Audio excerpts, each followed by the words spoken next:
C'était le 15 décembre 1944. Le vent glacial soufflait à travers le fleuve Détroit, balayant la neige comme une armée invisible. La colonne de bus olive drabe avançait lentement sur les routes sinueuses, leurs moteurs bruissant doucement contre le silence du matin hivernal. À l'intérieur des bus, 73 soldats allemands faits prisonniers étaient serrés les uns contre les autres, leurs visages pressés contre les fenêtres gelées, scrutant l'horizon. Ces hommes avaient traversé un océan en tant qu'ennemis et se retrouvaient maintenant pris au piège, loin des champs de bataille qu'ils avaient autrefois connus. Parmi eux se trouvait Mann Friedrich Weber, un pilote décoré de la Luftwaffe qui avait combattu au-dessus de la Grande-Bretagne. À 31 ans, il arborait la confiance inébranlable d'un homme qui croyait en sa cause avec une certitude absolue. Il avait vu Londres brûler, éviter des chasseurs britanniques dans des bancs de nuages et avait dû rentrer à sa base après que son avion eût été abattu au-dessus de la France. Ce qui lui restait de sa grandeur passée, il le tenait dans la rigidité de ses gestes, dans l'élégance de ses mouvements, comme si chaque action résonnait d'une certitude qu'il croyait inébranlable. Mais maintenant, il n'était plus qu'un prisonnier dans un pays qu'il avait appris à haïr, se retrouvant à des milliers de kilomètres des scènes de destruction qu'il avait laissées derrière lui. À ses côtés se trouvait Hans Krüger, un jeune commandant de chars de 24 ans, encore marqué par la brutalité du front de l'Est. Ses mains étaient épaisses, usées par des mois de réparation d'équipements et de rationnement de carburant, et pourtant, ses yeux étaient vifs, d'un bleu perçant, témoignant de la résilience d'un homme qui savait comment faire face à la guerre sous toutes ses formes. Krüger, lui, avait appris à maîtriser la mécanique de ses tanks plus que ses adversaires n'avaient appris à le détruire. Il pouvait réparer un moteur brisé sous un feu constant, transformer un char en ferraille en un véhicule encore capable de tenir tête à l'ennemi. Mais la scène qu'il voyait maintenant, en dehors des fenêtres du bus, commençait à altérer cette image qu'il avait de l'Amérique. Il avait été élevé dans l'idée d'une nation décadente, faible, un simple épouvantail. Ce qu'il voyait autour de lui ne correspondait pas à cette image.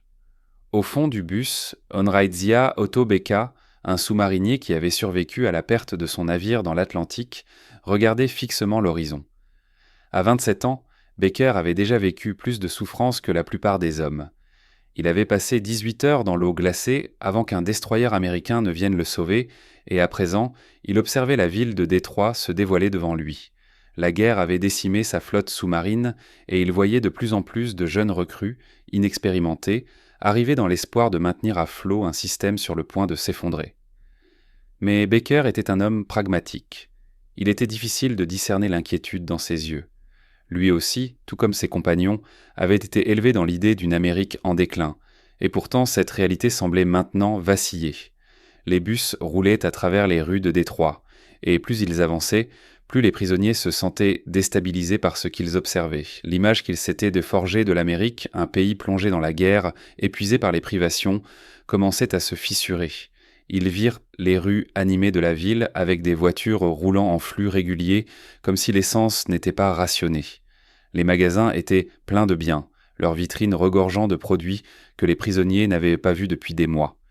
Les habitants se déplaçaient sans précipitation, leurs manteaux élégants, loin de ceux usés et réparés qu'ils avaient eux-mêmes portés à cause des restrictions imposées par la guerre. Une femme sortit d'un magasin avec plusieurs paquets sous le bras, un manteau moderne et bien taillé sur ses épaules. Weber se surprit à se demander si cette image n'était pas une façade. Les Allemands étaient habitués à des villes en ruine, à des foyers dont les fenêtres avaient été brisées par les bombardements. Ici, les maisons étaient bien entretenues, leurs fenêtres intactes, leurs jardins bien rangés malgré l'hiver. Rien ne laissait deviner les épreuves que la guerre aurait dû imposer à une telle nation. Il s'efforça de maintenir sa conviction qu'il s'agissait là d'une illusion soigneusement entretenue, un simple décor, mais plus il regardait autour de lui, plus l'idéologie qu'il avait adoptée commençait à se fissurer. Les bus continuèrent leur trajet et les prisonniers virent un autre détail qui les fit douter encore plus. Les rues étaient pleines de civils marchant tranquillement, leur course terminée, leurs regards absents de l'angoisse qu'ils avaient vue dans les visages des travailleurs allemands, las et accablés par les privations. Le trajet se poursuivit sans que l'atmosphère ne change. Les prisonniers étaient le silencieux, chacun plongé dans ses pensées, ses certitudes se décomposant lentement à mesure qu'ils avançaient dans cette ville apparemment prospère et intacte. Weber observait attentivement tout ce qui l'entourait. Ce qu'il avait imaginé n'était rien de ce qu'il voyait ici. Ses yeux, fatigués par des années de guerre, cherchaient une faille, une trace de privation qui confirmerait ce qu'il croyait savoir sur l'Amérique. Mais il n'y avait rien de tout cela. Juste des maisons bien entretenues, des gens apparemment heureux, une ville en pleine activité, comme si la guerre n'était qu'une lointaine rumeur. Les rues de Détroit étaient animées par un va-et-vient de civils, et plus les bus s'avançaient, plus les prisonniers commençaient à se poser des questions. Ils avaient toujours été nourris par l'idée que l'Amérique, bien que dotée d'une grande puissance militaire, était en fait une nation en déclin, une nation qui, même en guerre, souffrait de pénurie et d'injustice sociale.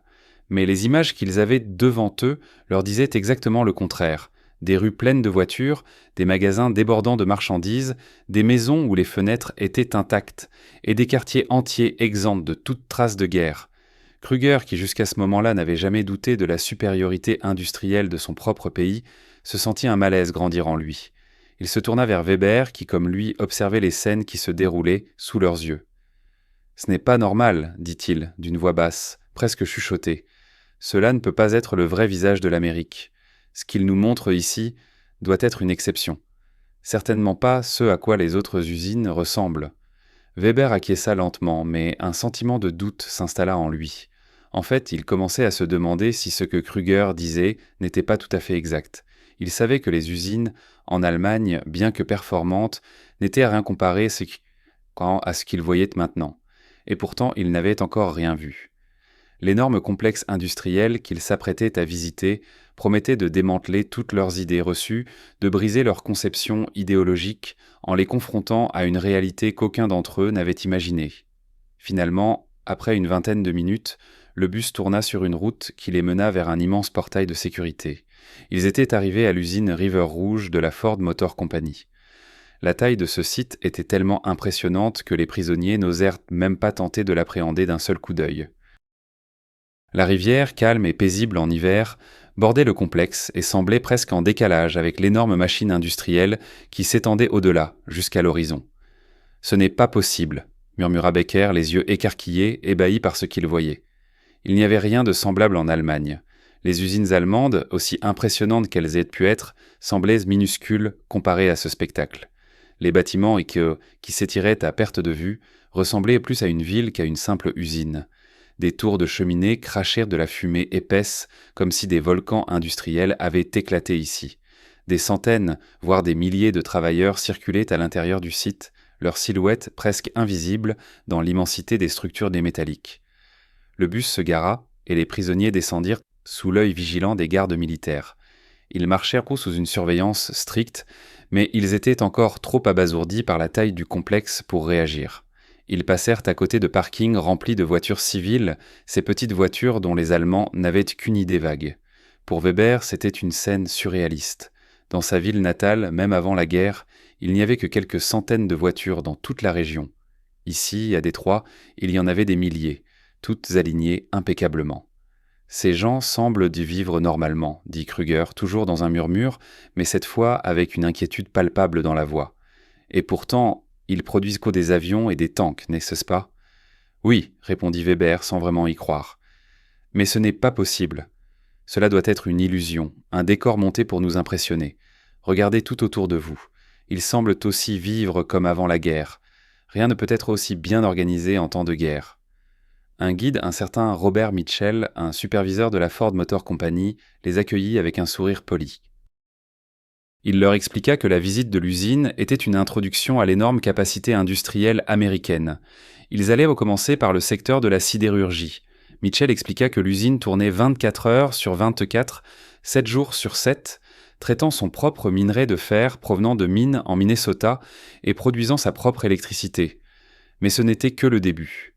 Ils montèrent à une plateforme d'observation au-dessus de l'aciérie, un sol immense où le métal fondu coulait comme des rivières de feu.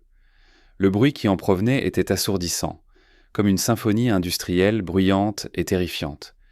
Les ouvriers, pourtant, travaillaient avec une aisance déconcertante, comme s'ils faisaient cela tous les jours sans aucune difficulté. La fluidité des opérations déconcertait Weber et ses compagnons. En Allemagne, même dans les meilleurs ateliers, il y avait des arrêts, des délais. des moments où l'inefficacité était inévitable à cause des pénuries. Mais ici, chaque mouvement semblait être minutieusement orchestré, chaque pièce travaillant en harmonie avec la suivante. Ce qu'ils avaient vu en Europe, ils étaient en train de le comparer à ce qu'ils voyaient ici, et tout à coup, l'écart leur apparaissait vertigineux. Les prisonniers se déplacèrent lentement à travers l'usine, leur étonnement grandissant à chaque étape de la visite. Après avoir quitté la plateforme d'observation de l'aciérie, ils se dirigèrent vers la zone d'assemblage des moteurs. Là, la réalité de ce que l'Amérique avait accompli devint encore plus frappante. L'assemblage des moteurs d'avion se faisait à une échelle qui semblait presque irréelle. Leurs yeux suivaient une ligne d'assemblage qui s'étendait bien au-delà de ce qu'ils pouvaient voir. Des moteurs d'avion passaient les uns après les autres, chacun ajoutant une nouvelle pièce dans un mouvement fluide et coordonné, comme si des milliers de mains invisibles les guidaient. Un moteur toutes les minutes, expliqua Mitchell, le guide de l'usine, avec une fierté tranquille. Chaque station sur cette ligne a une tâche bien précise, et au bout de la journée, nous avons 1000 moteurs prêts à être expédiés, parfois même plus. Les prisonniers restèrent figés, comme pétrifiés. À première vue, le chiffre semblait démentiel. 1000 moteurs par jour. Mitchell leur expliqua que ces moteurs étaient de tout type, des moteurs plus petits pour les chasseurs aux énormes moteurs radio à 18 cylindres pour les bombardiers lourds. Tout cela se faisait dans une organisation d'une précision presque militaire. Chaque ouvrier savait exactement ce qu'il avait à faire. Chaque mouvement était maîtrisé. Chaque station optimisée pour maximiser la production. Ce qu'ils voyaient n'était pas seulement une prouesse technique, c'était une démonstration d'une organisation parfaite. « Mais cela ne peut pas être réel », murmura Kruger, toujours sous le choc. Dans nos usines, un moteur prend des jours à être assemblé et souvent, des interruptions imprévues nous obligent à ralentir la production. Weber n'était pas loin de penser la même chose. Sa tête bouillonnait d'incompréhension. En Allemagne, la production était organisée selon des principes d'efficacité artisanale où chaque ouvrier apportait son savoir-faire pour assembler une pièce avec une grande précision, mais les ressources étaient limitées, et chaque retard ou pénurie réduisait la capacité de production. Mais ici, aux États-Unis, c'était une autre réalité, une réalité où l'abondance des ressources et la capacité à produire à grande échelle permettaient de sacrifier la perfection pour la quantité. Le mot efficacité semblait prendre un nouveau sens ici. Ils passèrent ensuite dans une autre section de l'usine où les ouvriers étaient en train d'assembler des avions. Mitchell leur expliqua que la production d'un avion complet prenait moins de 18 heures, du moment où les premières pièces arrivaient sur la chaîne de montage jusqu'à ce que l'avion soit prêt à voler. Une fois l'avion assemblé, il passe directement sur la piste d'essai. Parfois, mais ou pas, il prend son envol dans les heures qui suivent à sa sortie de la ligne de montage, dit Mitchell. Les prisonniers observèrent avec une stupeur croissante. Dans leur esprit, un avion était une machine complexe, construite avec une attention méticuleuse aux détails, un produit d'une expertise qui nécessitait des mois de travail. Mais ici, chaque avion était une production de masse, une pièce de l'engrenage géant d'une machine qui semblait être en perpétuel mouvement. Un avion toutes les 63 minutes, répéta Mitchell, comme pour enfoncer le clou. En pleine production, nous avons un bombardier prêt toutes les heures. Chaque jour, 24 avions. Chaque mois, 720. C'est ce que nous produisons ici, avec cette seule chaîne de montage. Weber sentit un frisson lui parcourir l'échine. Le chiffre était sidérant. Il était venu d'une nation qui se croyait supérieure sur le plan technique, et ici, il voyait des chiffres qui défiaient toute logique. Ce n'était plus une question de savoir qui était le plus habile ou le plus résistant. C'était une question de simple mathématiques. Le système industriel américain produisait des quantités qu'aucune autre nation ne pouvait espérer égaler. Le contraste avec l'Allemagne était frappant. L'industrie allemande, bien que respectée pour sa précision et son artisanat, n'était jamais parvenue à rivaliser avec la capacité de production des États-Unis. Là où l'Allemagne avait misé sur des techniques perfectionnées et des travailleurs hautement qualifiés, l'Amérique avait misé sur l'industrialisation de masse, sur l'optimisation des processus, sur une production continue, presque sans fin. En Allemagne, les pénuries limitèrent les capacités et les travailleurs, épuisés, avaient du mal à maintenir la cadence. Alors que les prisonniers étaient guidés à travers d'autres sections de l'usine, ils commencèrent à se rendre compte que ce qu'ils observaient ici n'était pas simplement un site de production.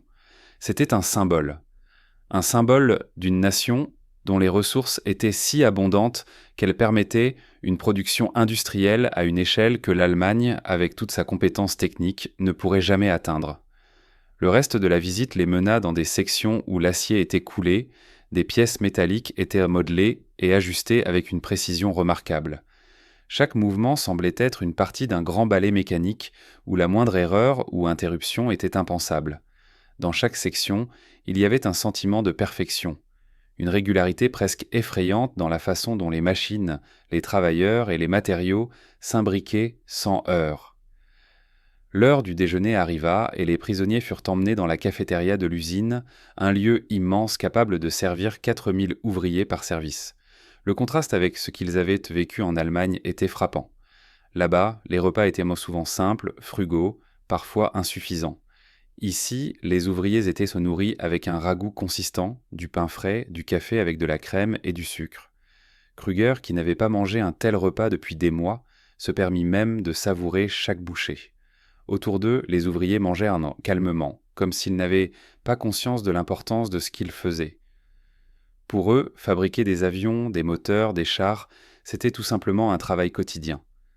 L'idée qu'ils participaient à la guerre semblait aussi lointaine et déconnectée de leur vie que leur repas était abondant et bien servi. Les heures passèrent, mais pour les prisonniers, le temps semblait s'étirer à l'infini alors qu'ils suivaient le guide à travers les différentes sections de l'usine.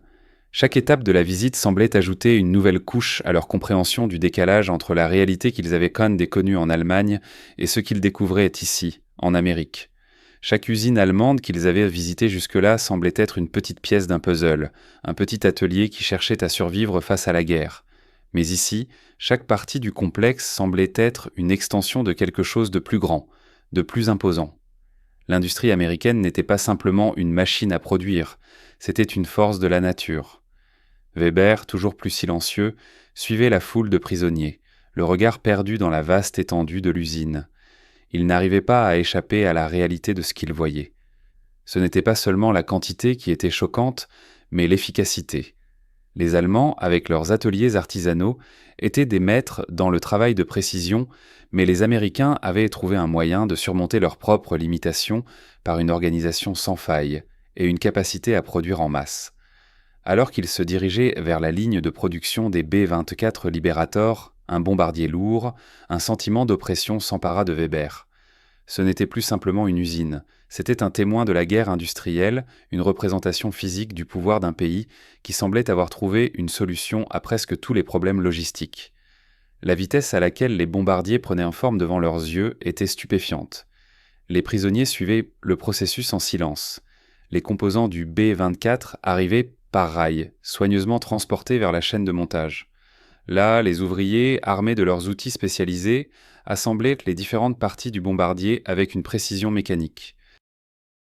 La structure prenait forme rapidement, presque trop rapidement pour être assimilée. La productivité était telle que l'assemblage complet d'un avion durait moins de 18 heures. 1 heure, une machine volante, répétait Mitchell avec un sourire presque irréel sur le visage. Un bombardier chaque 63 minutes, exactement. Le guide semblait insensible à l'émerveillement et à l'incrédulité qui régnaient parmi les prisonniers. Krüger, qui s'était jusqu'à ce moment-là défendu de l'idée que l'Amérique pouvait vraiment posséder cette capacité de production colossale, ne savait plus comment réagir.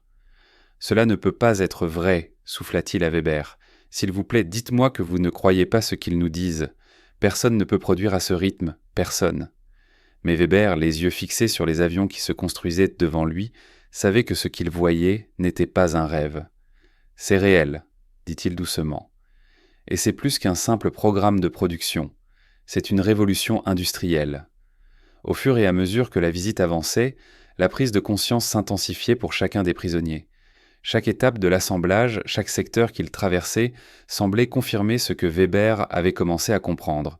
L'Amérique était dans une position que l'Allemagne ne pouvait pas espérer atteindre. L'efficacité des Américains n'était pas due à une meilleure qualité ou à une plus grande compétence individuelle des travailleurs, mais à leur capacité à combiner toutes ces petites pièces d'un puzzle en une machine fonctionnant à une vitesse et une échelle qu'aucun pays ne pouvait égaler. C'était une machine complexe dont la force résidait dans sa masse. le temps et les ressources étaient utilisés non pas pour perfectionner les détails, mais pour augmenter le volume de production. La visite se poursuivit dans la section des moulins à métal où le métal fondu était versé dans des moules pour produire des pièces essentielles aux avions.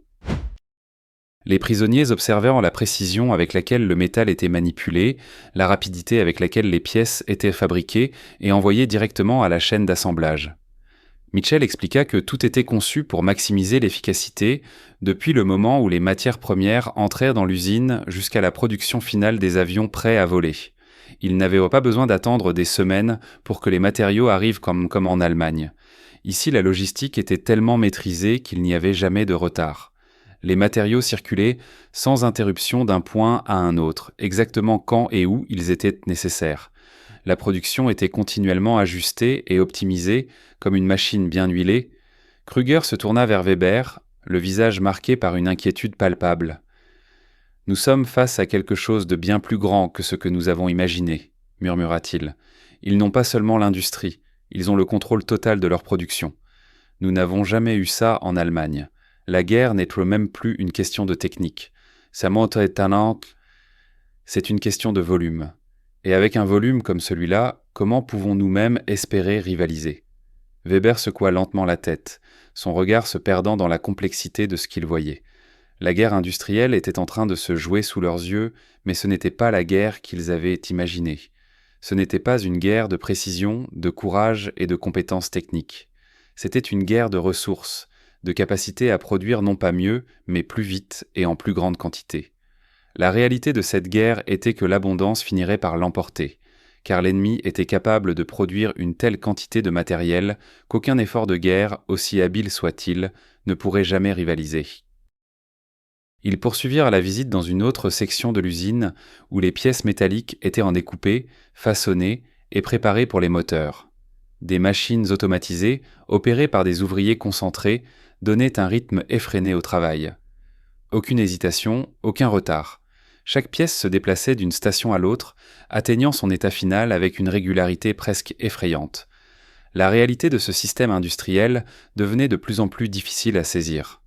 Après leur passage par la section des moteurs, où les prisonniers avaient été témoins de l'incroyable rythme auquel les pièces étaient assemblées et expédiées, la visite de l'usine continua dans des zones encore plus impressionnantes. Chaque nouveau secteur semblait renforcer la prise de conscience qui commençait à se faire jour parmi les prisonniers. Ce qu'ils avaient toujours cru, ce qu'ils avaient toujours pensé être une vérité immuable sur la supériorité allemande en matière de guerre industrielle, se transformait en une illusion éclatée. Les prisonniers suivaient, sans un mot, leurs pas résonnant sur les dalles du sol, comme si chaque écho les rapprochait un peu plus de la réalité. Weber, qui avait observé tout cela avec la froide distance d'un soldat, commençait à éprouver des sentiments qu'il n'avait pas connus depuis longtemps. L'incertitude, la confusion, même la peur.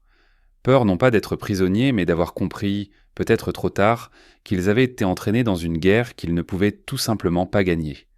La machine de guerre américaine, à la fois massive et incroyablement sophistiquée, semblait inarrêtable. Ils arrivèrent maintenant à une section de l'usine consacrée à la production des fuselages des avions. Les grandes pièces en métallique, coupées avec une précision presque surnaturelle, étaient assemblées en une coque d'avion en un temps record. Les prisonniers observèrent, ébahis, comment les ouvriers, presque anonymes dans leur combinaison de travail, montaient des sections d'avions sans la moindre hésitation. Chaque pièce était insérée, chaque boulon vissé avec une précision qui suggérait un entraînement rigide et ininterrompu. Les fuselages passaient d'une station à l'autre sans la moindre perte de temps, et à chaque étape, un nouveau groupe d'ouvriers s'affairait avec une régularité implacable.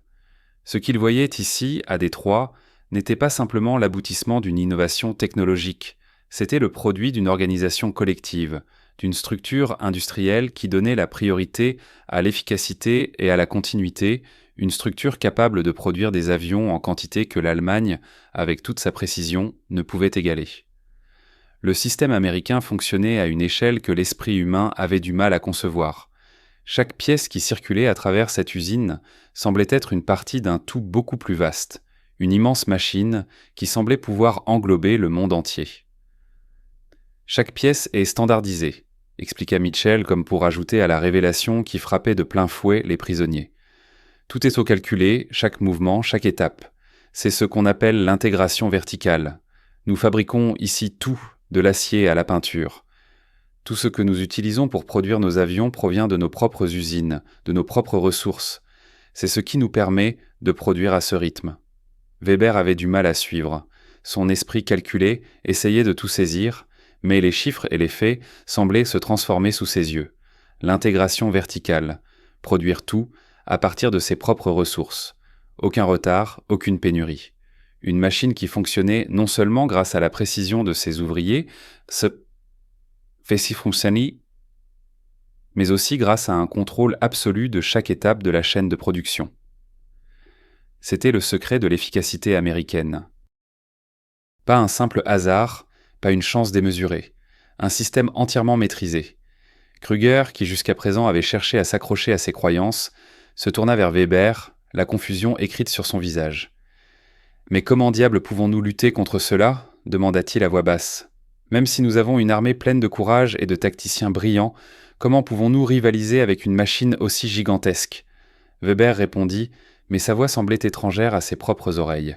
« Nous ne pouvons pas. » Il n'avait pas réfléchi à haute voix depuis longtemps, mais ces mots s'étaient échappés de ses lèvres sans qu'il ne puisse les retenir.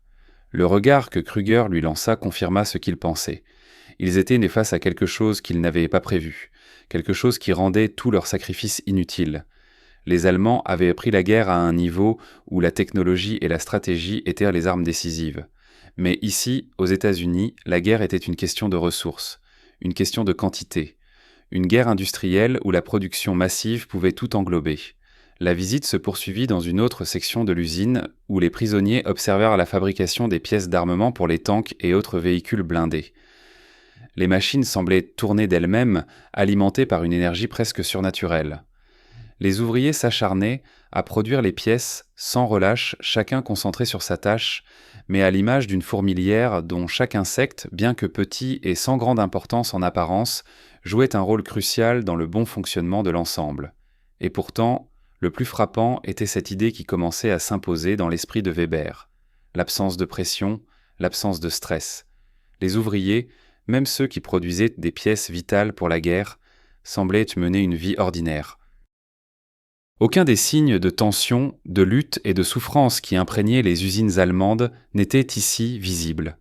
Les travailleurs américains étaient fendants concentrés, certes, mais ils avaient l'air de vivre dans un monde où le travail était une routine, un aspect normal de leur existence quotidienne. Les prisonniers furent ensuite conduits dans la zone des tests de qualité. Un inspecteur expliqua que tous les composants qui sortirent de la chaîne étaient rigoureusement vérifiés pour s'assurer qu'ils respectaient des tolérances millimétriques. Chaque moteur, chaque avion, chaque pièce était scrutée jusqu'au moindre détail, et si quelque chose ne correspondait pas aux normes, il était rejeté. Pour les Allemands, ce rejet représentait un gaspillage énorme. Mais pour les Américains, c'était le prix à payer pour assurer la fiabilité absolue de chaque produit. C'était là une autre partie de la vérité qu'ils commençaient à comprendre. Les Américains avaient l'argent et les ressources pour se permettre des erreurs, tandis qu'eux-mêmes devaient perfectionner chaque mouvement, chaque détail, pour ne pas échouer. Les prisonniers étaient épuisés par la visite, mais le tour ne s'arrêtait pas là. Chaque nouvelle section de l'usine semblait leur faire perdre un peu plus de leurs anciennes certitudes. L'extrême capacité de production américaine était une chose, mais ce qui frappait encore plus les prisonniers était la manière dont chaque aspect de l'usine semblait être conçu pour maximiser cette capacité. Il ne s'agissait pas simplement de produire en grande quantité, il s'agissait de rendre cette production constante, ininterrompue, efficace à un degré presque algorithmique. Après avoir traversé la zone de contrôle qualité, les prisonniers furent conduits dans une grande salle d'expédition où des dizaines de camions et de trains étaient prêts à transporter les produits finis. Des panneaux numériques affichaient les destinations, les heures de départ et la quantité de matériel expédié. Les pièces d'avion, les moteurs, les éléments de tank, tout cela partait vers des sites d'assemblage secondaires ou des entrepôts militaires.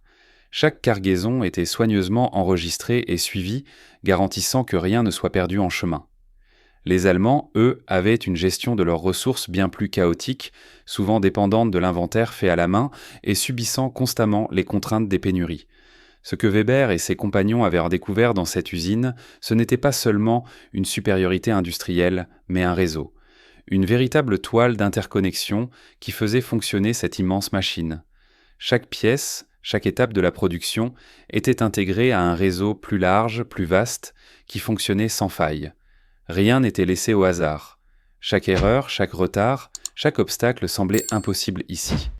Un système de production d'une échelle inimaginable qui, avec son efficacité, sapait leurs croyances de manière inéluctable.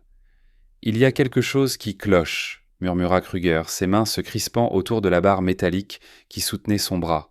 « Ils n'ont pas seulement la quantité, ils ont l'intégration. Chaque partie de l'usine fonctionne en harmonie. C'est comme une gigantesque machine, une machine qui engloutit tout sur son passage. » Weber acquiesça, son regard toujours perdu dans la complexité du système. C'est une question de volume. Ce que l'Allemagne peut produire en un an, ils le produisent ici en un mois, voire en quelques semaines. Et ils ne se contentent pas de faire des produits, ils en produisent à une échelle qui défie l'imagination. Ils marchèrent sans un mot, les yeux fixés sur ce flot ininterrompu de matériaux, ces milliers de pièces qui circulaient entre les différentes zones de production comme des maillons d'une chaîne. Chaque ouvrier, chaque machine semblait jouer un rôle dans cette danse qui ne s'arrêtait jamais. C'était un ballet industriel où la précision était la règle et l'efficacité la seule exception permise. Au fur et à mesure de la visite, un sentiment étrange commença à s'emparer des prisonniers. C'était comme si l'évidence se frayait lentement un chemin dans leur esprit. Si l'Amérique produisait de cette manière, en quantité et avec une telle précision, comment l'Allemagne pourrait-elle espérer gagner ? Même avec toute sa technicité, son savoir-faire et son esprit de sacrifice, l'Allemagne ne pouvait pas lutter contre une machine aussi puissante. « Nous avons été trompés, » dit Becker, sa voix brisée par la réalisation. « Nous avons toujours cru que notre façon de travailler, notre technologie, notre rigueur était la clé de la victoire. Mais qu'est-ce que cela vaut quand l'ennemi produit plus, mieux et à une échelle inimaginable ?» Les prisonniers ne répondirent plus pas immédiatement.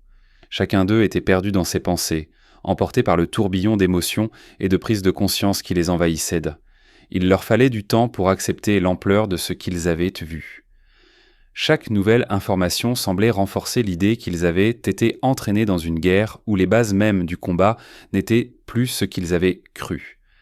C'était une guerre industrielle, une guerre d'échelle, une guerre où la capacité de production primait sur la qualité de l'artisanat ou de la stratégie.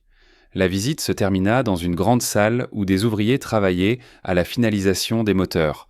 Là, des dizaines de moteurs étaient alignés, chacun testé dans des machines de haute technologie, soumis à des tests de performance rigoureux. Les ouvriers ajoutaient des composants supplémentaires, ajustaient des pièces à la perfection, avant de tester à nouveau chaque moteur pour s'assurer qu'il fonctionnerait sans faille une fois sur le terrain. Les prisonniers furent conduits dans la salle des moteurs, où ils purent observer chaque étape de la fabrication et des tests. Les machines en mouvement semblaient en parfaite synchronisation, une orchestration minutieuse qui témoignait de l'ingéniosité du système. La salle des tests, quant à elle, était un espace où la précision n'était pas simplement un objectif, mais une exigence absolue.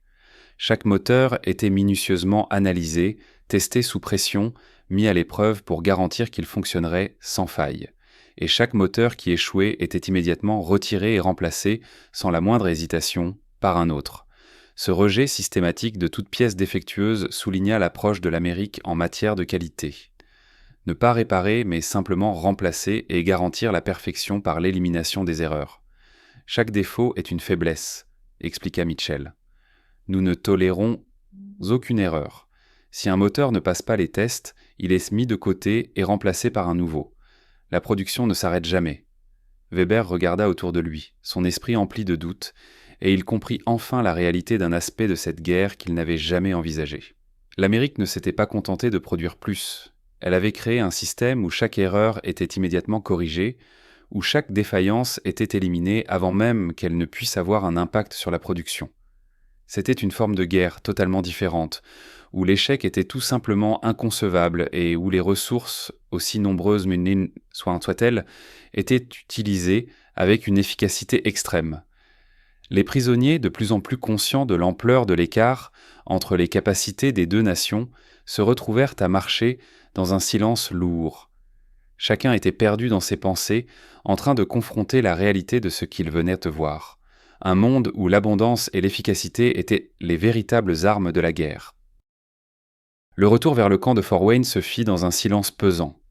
Les bus roulaient lentement sur la route, emportant avec eux les prisonniers qui avaient vu plus en une journée qu'ils n'auraient jamais pu imaginer. Le bruit des moteurs résonnait faiblement dans l'air froid de la fin d'après-midi, mais à l'intérieur des bus, il n'y avait aucun échange. Aucun des prisonniers ne semblait capable de briser le silence. Chacun d'eux était plongé dans ses pensées, ses certitudes brisées par la tourmente intérieure qu'ils venaient de vivre. Weber était perdu dans ses réflexions, observant la neige qui tombait doucement par la fenêtre. Le décor autour de lui semblait irréel, presque comme une image figée. Ses pensées tournaient autour de ce qu'il avait vu à Rivière-Rouge, une usine qui produisait des quantités phénoménales de matériel, de moteurs, d'avions et de tanks. Il pensait à ce que cela signifiait, à l'impossibilité d'une telle production en Allemagne. Même avec toute la compétence, l'ingéniosité et la détermination de leur peuple, ils ne pouvaient pas rivaliser avec l'immensité du système de production américain. « Nous ne pouvons pas rivaliser avec eux », murmura Becker, rompant le silence lourd qui pesait sur l'ensemble du groupe. « L'Allemagne a tout sacrifié pour cette guerre, et eux, ils produisent tout, en une quantité que nous n'aurons jamais. » Kruger, assis un peu plus loin, haussait les épaules, tentant de garder une apparence de contrôle. Mais son regard fuyant, presque perdu, trahissait son malaise. Ils ont des usines et des ressources dont nous n'avons jamais rêvé. Mais nous avons nos soldats, notre dévouement, notre honneur. Et cela, c'est ce qui compte, non ? Weber tourna la tête vers lui, une lueur de réalisme dans ses yeux. L'honneur et la dévotion ne suffisent plus. Nous avons cru que notre savoir-faire, notre capacité à improviser, pouvaient surmonter les défis. Mais ce que nous avons vu aujourd'hui, ce n'est pas de l'improvisation. C'est de la production de masse, du perfectionnement dans chaque mouvement, dans chaque détail. Il n'avait pas besoin de dire plus. Le regard de Kruger, celui de Becker et même des autres prisonniers qui avaient suivi silencieusement la visite en disaient long. Ils avaient vu la réalité, la machine à guerre américaine qui fonctionnait avec une régularité de métronome alimentée par des ressources presque infinies et une efficacité déconcertante. Ce qu'ils avaient toujours cru être leur atout, la qualité et l'ingéniosité de leur travail, étaient désormais mis à mal par la simple question du volume. Le bus arriva à Fort Wayne en fin de journée, mais aucun des prisonniers ne se pressait pour sortir. Ils savaient qu'ils retournaient dans une réalité différente de celle qu'ils avaient connue jusque-là. Ils étaient entrés dans un monde de certitude, l'Allemagne était la meilleure, l'Amérique en déclin, et en sortaient avec la certitude que tout ce qu'ils avaient cru jusque-là n'était que poudre aux yeux. Au lendemain de la visite, ils furent conduits à une salle où ils devaient écrire un rapport sur ce qu'ils avaient vu.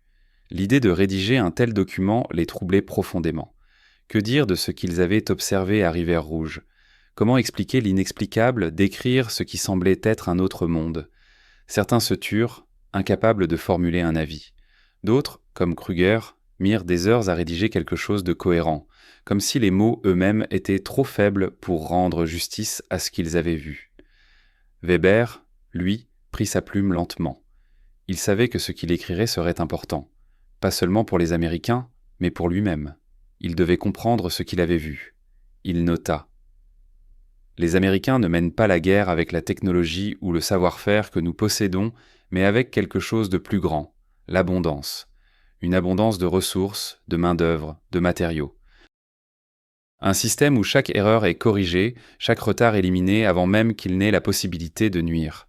Ils ont la capacité de produire à une échelle que nous n'avons même pas envisagée, et cela les rend invincibles. Il s'arrêta un moment, son esprit emporté par les conséquences de ses propres mots. Il avait écrit ce qu'il pensait, mais il ne savait pas encore si cela suffisait. Si la guerre industrielle était effectivement l'avenir, alors l'Allemagne, avec sa production artisanale et ses ressources limitées, était condamnée. Le seul moyen de gagner serait de détruire cette capacité de production ou de l'épuiser par attrition. Mais cela semblait irréalisable. Les Américains avaient une réserve inépuisable de moyens. « Nous avons perdu avant même d'avoir commencé », pensa-t-il. Le silence dans la salle était pesant. Chaque prisonnier perdu dans ses propres pensées. Ce qui avait été un voyage d'observation se transformait maintenant en un poids mental et émotionnel insupportable. L'usine Rivière-Rouge n'était pas simplement un endroit où des avions étaient fabriqués. C'était le cœur de la guerre industrielle, un modèle de production qui ne pouvait être égalé. Et cette machine tournerait encore longtemps, bien au-delà de la fin de la guerre. Les jours qui suivirent la visite à Rivière-Rouge furent démarqués par une lente transformation. Les prisonniers, malgré le calme apparent de leur captivité, portaient intégrant chacun en eux le poids de ce qu'ils avaient vu à Détroit. Les conversations qui avaient lieu entre eux étaient de plus en plus rares, et lorsque les mots étaient échangés, c'était pour se rassurer mutuellement, pour tenter de maintenir une illusion de ce qu'ils avaient cru jusqu'à ce moment-là. Weber, par exemple, n'avait plus la même certitude en lui-même. Il se souvenait de l'homme qu'il était avant la visite. Un homme sûr de son rôle dans le grand schéma de la guerre, un homme qui croyait en la suprématie de la technologie allemande. Mais tout cela avait changé en une seule journée, et il savait au fond de lui que les effets de cette révélation ne s'effaceraient jamais. L'abondance qu'il avait vue à Rivière-Rouge n'était pas simplement une surprise, c'était une défaite déguisée. Le matin suivant, les prisonniers furent conduits dans la cour de Fort Wayne pour l'exercice quotidien. L'air froid et sec était une parfaite métaphore de leur état d'esprit, quelque chose de dur, de glacé, de figé. Aucun des hommes ne faisait d'effort pour discuter de ce qu'ils avaient vécu. La guerre, à présent, semblait à la fois lointaine et terriblement proche. Elle était dans leur esprit. Chaque réflexion, chaque regard porté sur un autre prisonnier semblait peser comme une interrogation sur le sens de ce qu'ils avaient fait. « Nous devons raconter ce que nous avons vu », dit Becker un matin, alors qu'il se préparait pour un autre jour d'exercice. Il était le premier à briser le silence. « Ce que nous avons vu à Rivière-Rouge, c'est important. Nous devons le dire à ceux qui sont là-bas quand nous reviendrons. Ils doivent savoir ce que nous avons découvert. » Kruger se tourna vers lui, les yeux emplis de scepticisme. « Nous revenons peut-être chez nous. Mais qu'est-ce que cela changera ? La guerre est finie pour nous. Ce que nous avons vu ne fera aucune différence. » Weber, qui avait écouté la conversation, se permit d'intervenir, sa voix rauque et fatiguée par les réflexions nocturnes. « Non, Kruger, il a raison. Ce que nous avons vu, c'est un bouleversement. La guerre n'est pas seulement une question de soldats ou de batailles. C'est une question de production, de ressources, de machines.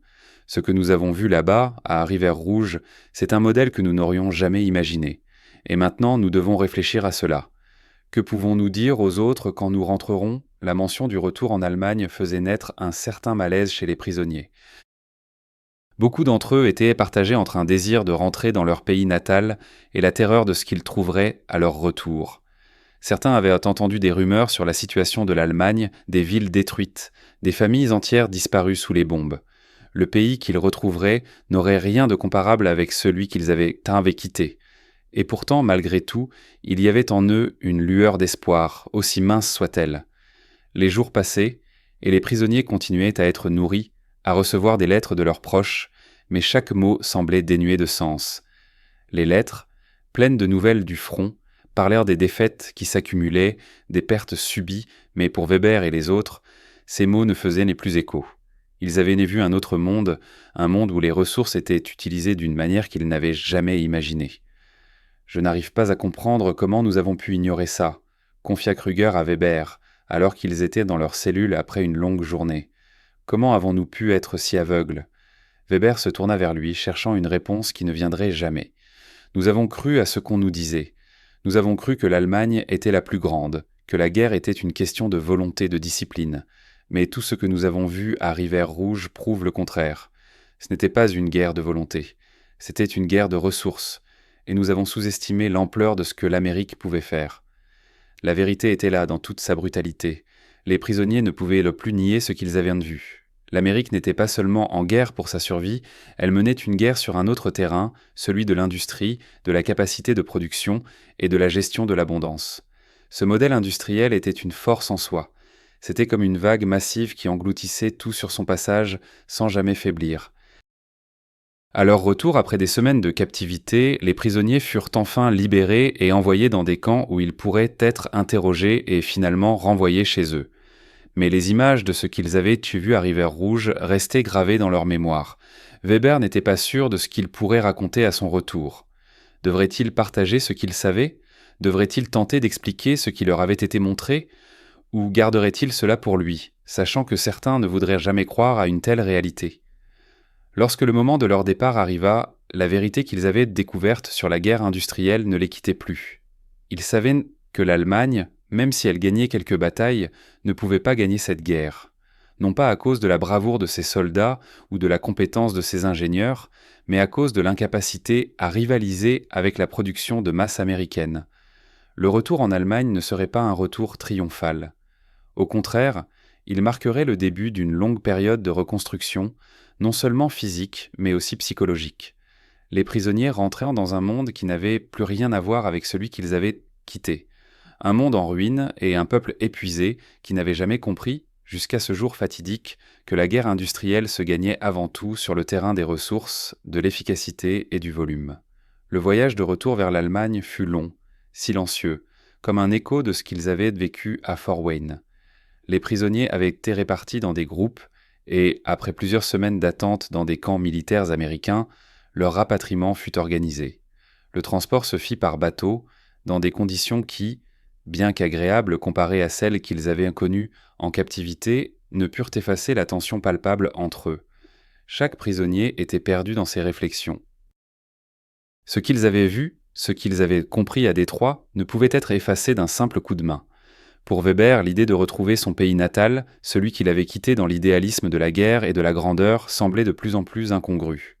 À chaque jour qui passait, à chaque vague qui frappait le côté du bateau, son esprit se répétait la même vérité. L'Allemagne était désormais confrontée à une guerre qu'elle ne pouvait pas gagner. Non pas à cause de la bravoure de ses soldats, mais à cause d'une réalité industrielle implacable, celle de l'Amérique. Le regard des autres prisonniers était tout aussi lourd. Kruger, habituellement si confiant, passait ses journées les bras croisés, les yeux fixés sur l'horizon, sans dire un mot. Baker, quant à lui, semblait avoir vieilli de plusieurs années en l'espace de quelques semaines. Il avait toujours été un homme calme, réfléchi, mais l'étendue de ce qu'ils avaient vu à Rivière-Rouge le tourmentait. « Que dire à ma famille ?» se demanda-t-il à voix basse un soir, alors qu'ils étaient tous assis ensemble sur le pont. Comment leur expliquer cela ?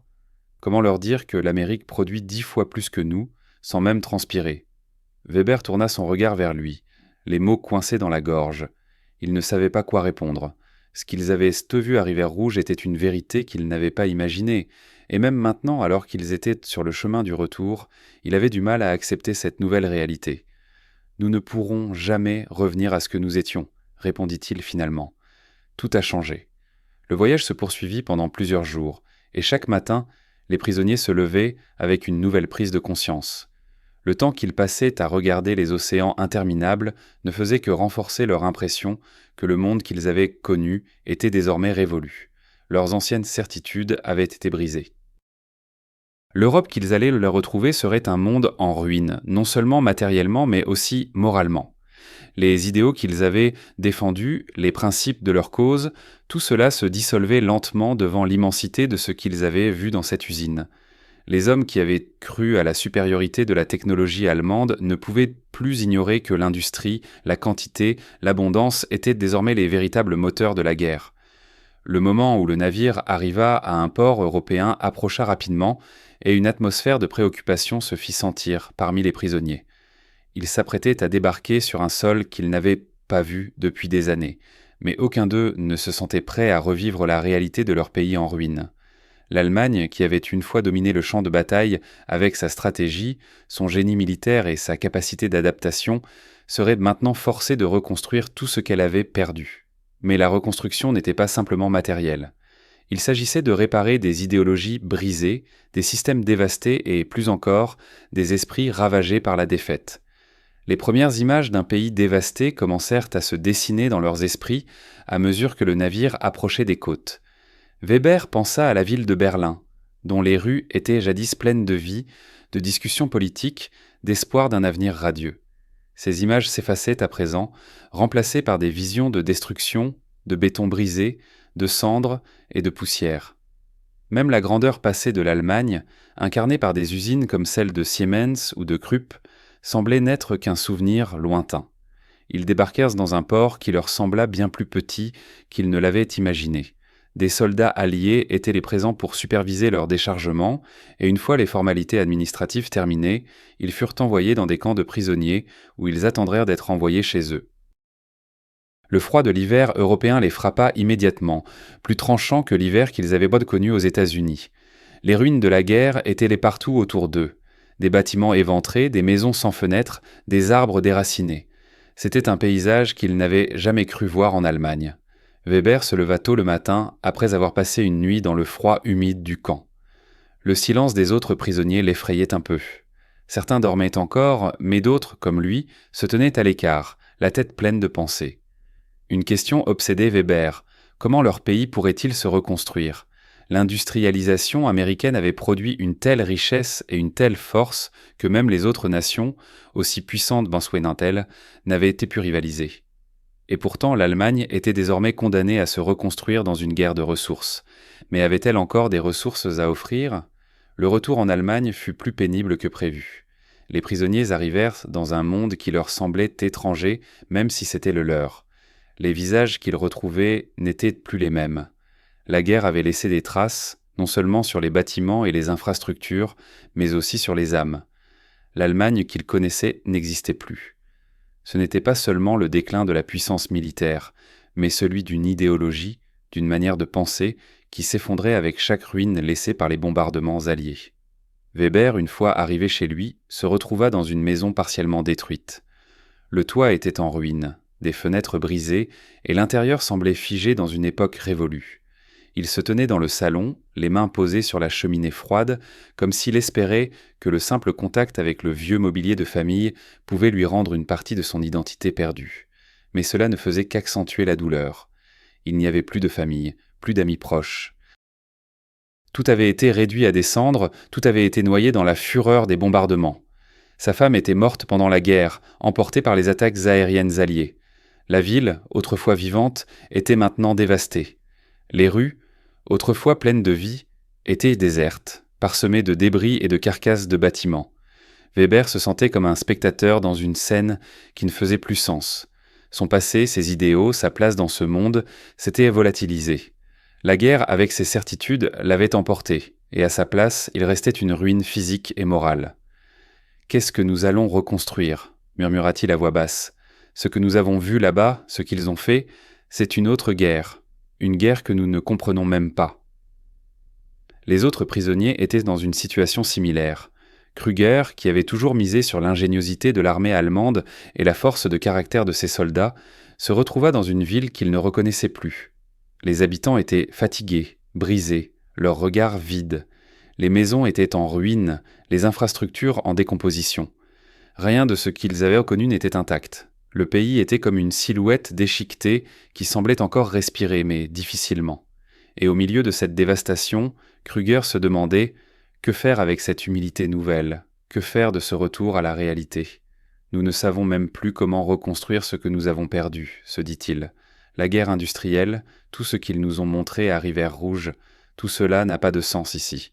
Nous avons voulu maîtriser le monde avec la guerre, mais ils ont maîtrisé la guerre avec la production. Les hommes qui étaient revenus chez eux n'étaient plus les mêmes. Ils avaient en vue un autre monde, un monde où l'industrie et la quantité avaient pris le dessus sur la stratégie et l'habileté. Les souvenirs de ce qu'ils avaient vu à Détroit les hantaient chaque jour. La vérité était inéluctable. L'Allemagne, même si elle avait l'artisanat et la compétence, n'avait pas les ressources nécessaires pour mener une guerre industrielle à grande échelle. L'Amérique, avec sa capacité à produire sans fin, était le véritable adversaire. Becker, qui avait survécu à la guerre sous-marine, avait toujours été calme et réfléchi, mais même lui semblait perdu. « La guerre n'a plus de sens pour nous », dit-il un soir en se tenant sur un balcon brisé, regardant les étoiles au-dessus de Berlin. « Nous avons vu quelque chose à Rivière Rouge que nous ne pourrons jamais effacer. Comment pouvons-nous continuer à défendre un système qui ne peut tout simplement pas rivaliser ?» Weber hocha la tête. La guerre était une illusion. La vérité, c'est que la victoire se joue non pas sur le champ de bataille, mais dans l'usine. L'Amérique a compris cela avant nous, et elle nous a battus. Les semaines passèrent, et chaque jour semblait encore plus lourd que le précédent. Les prisonniers étaient revenus dans un pays brisé, mais aussi dans une société qui devait désormais reconstruire plus que des bâtiments. Ils devaient reconstruire leur identité, leurs valeurs et leur compréhension du monde. La guerre industrielle qu'ils avaient vue en action à Rivière Rouge n'était plus un concept lointain. C'était une réalité implacable, une réalité qu'ils devaient accepter, même si elle les laissait désemparés. Les journaux allemands, qui autrefois parlaient de la grandeur du Reich, étaient en fait désormais remplis de nouvelles sur les avancées des Alliés, sur la reconstruction en cours aux États-Unis et sur les difficultés économiques en Europe. Les récits de victoire semblaient appartenir à un autre monde, celui d'un passé révolu. Les Allemands, qui avaient néanmoins misé sur leur habileté artisanale, se retrouvaient face à une réalité où l'industrialisation de masse et les ressources infinies des États-Unis avaient changé la nature même du conflit. Et dans le silence des maisons dévastées, avec les villes à reconstruire et les espoirs brisés, un autre type de guerre s'était imposé. C'était une guerre sans héros, sans victoires éclatantes, mais une guerre qui reposait sur une équation simple: plus de production, plus de puissance. Et l'Allemagne n'avait pas cette capacité. Weber se retourna une dernière fois vers la fenêtre brisée de sa maison.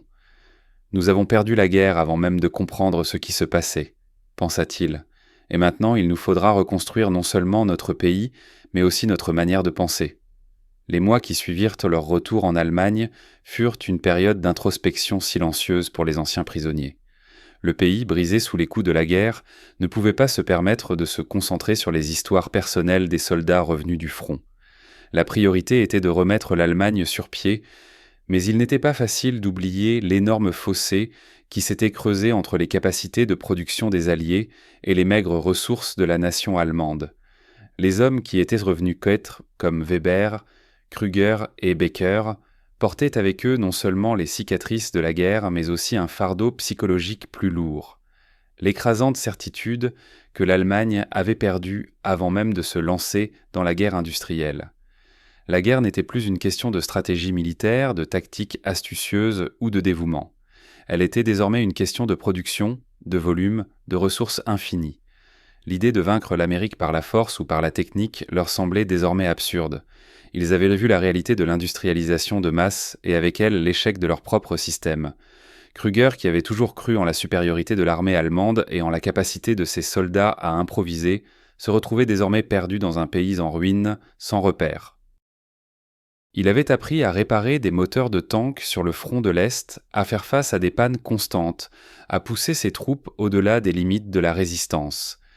Mais ici, dans cette Allemagne détruite, la véritable lutte n'était plus contre l'ennemi, mais contre l'absence de tout ce qu'ils avaient de connu: les ressources, les matières premières, la capacité à produire.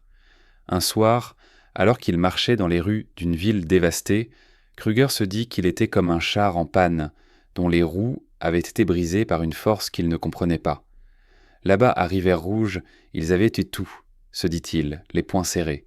Ils avaient les matières premières, les machines, les ouvriers, la capacité de produire sans fin. Et nous n'avons rien, rien de tout cela. Weber, lui, s'enfermait souvent dans sa solitude, hanté par les images des usines américaines. Il se remémorait la chaîne de montage de Rivière-Rouge, les moteurs qui défilaient à une vitesse vertigineuse, les ouvriers ajoutant des pièces avec une régularité implacable. Tout semblait parfait, comme une gigantesque machine qui ne pouvait pas s'arrêter. Il se demandait, alors qu'il regardait sa propre maison en ruine, comment l'Allemagne pourrait reconstruire quelque chose d'aussi puissant et précis. Comment pouvait-on se mesurer à une telle machine ? La reconstruction de l'Allemagne était un processus lent et chaotique. Les villes étaient en ruine, les infrastructures étaient anéanties, et il semblait impossible de redresser un pays dont l'industrie avait été réduite à néant. Les prisonniers rentraient dans un pays où les promesses de grandeur n'étaient plus qu'un souvenir. Les usines étaient endommagées ou détruites, les chaînes de production étaient obsolètes et la main-d'œuvre était épuisée. Le retour à la normalité semblait irréaliste, et chaque tentative de reconstruction semblait n'être qu'un combat contre un monstre insurmontable. Les hommes, pourtant durs et aguerris par la guerre, se retrouvaient à lutter non pas contre des ennemis, mais contre l'impossibilité d'une reconstruction industrielle à la hauteur de ce qu'ils avaient vu en Amérique. Krüger, qui avait toujours cru que l'effort allemand suffirait à tout surmonter, se trouvait maintenant confronté à un système de production en ruine. Il nous faut des usines, des matériaux, de la main-d'œuvre, des ressources, se disait-il à voix basse, comme pour se convaincre. Mais à chaque jour, cette évidence lui apparaissait plus fausse. Comment reconstruire un pays qui a perdu sa capacité de produire ? Becker, en revanche, se concentra sur l'aspect humain de la reconstruction. Bien qu'il fût encore marqué par les horreurs de la guerre, il savait que le véritable défi résidait dans la réconciliation des âmes brisées. Mais après avoir vu l'énorme puissance industrielle de l'Amérique, il doutait que l'Allemagne puisse un jour redevenir une nation productive, prospère et compétitive.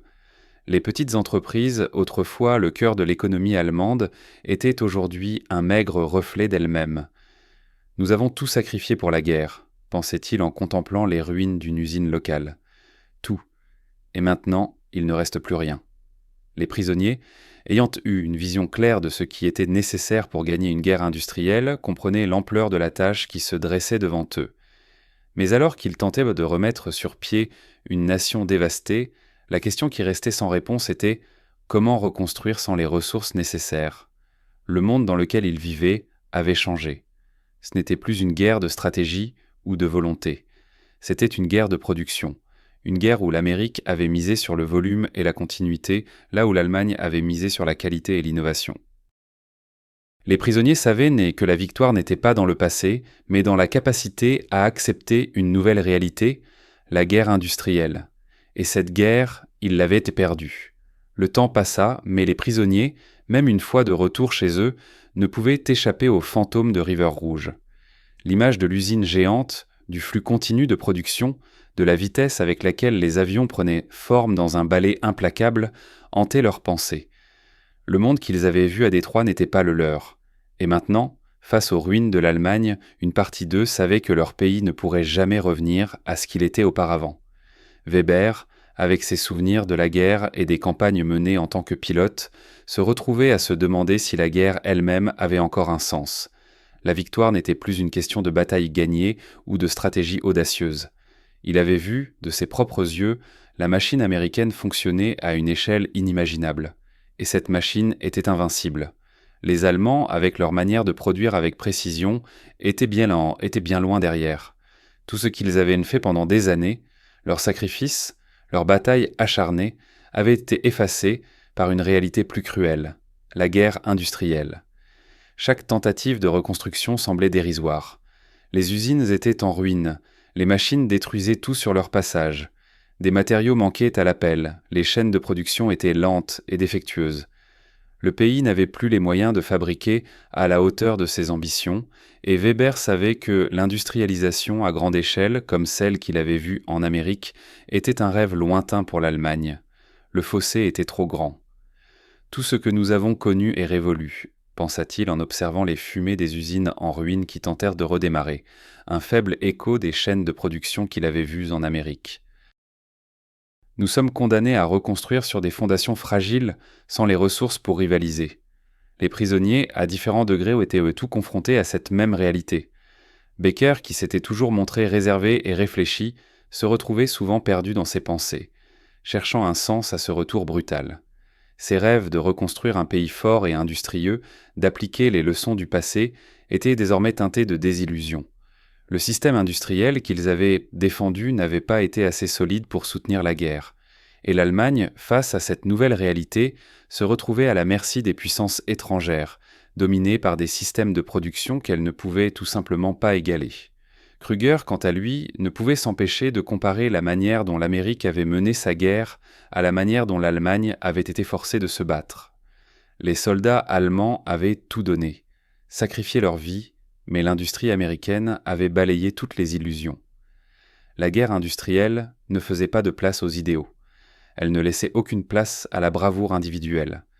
Il s'agissait uniquement de produire plus, d'atteindre des volumes insurmontables, de se relever sans jamais faiblir.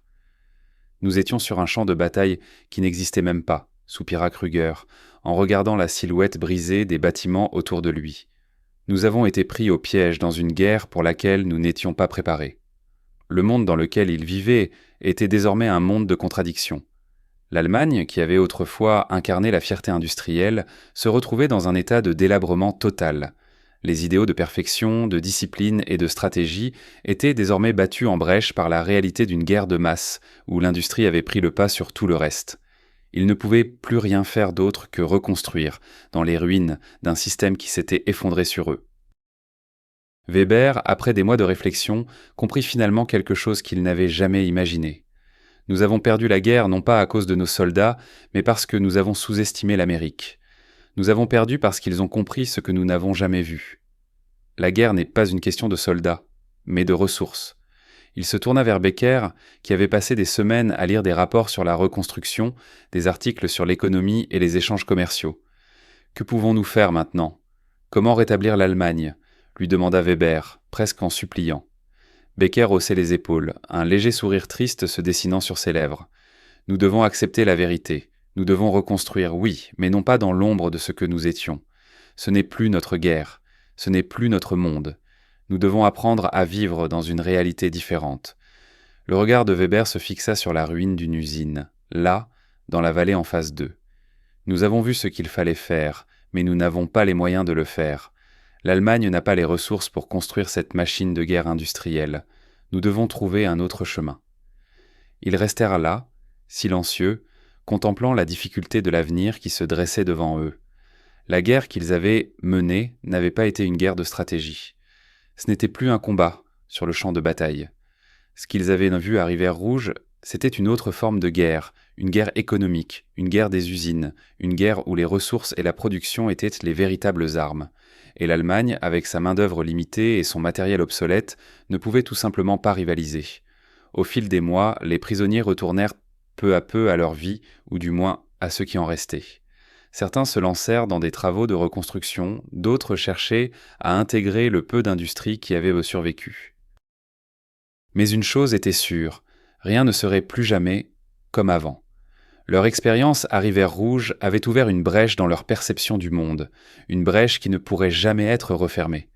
Ils avaient eu la vérité, la dure réalité d'un monde où la guerre ne se gagnait pas par le courage ou la technique, mais par la capacité à produire. Et ce monde, ce n'était plus celui qu'ils avaient méconnu.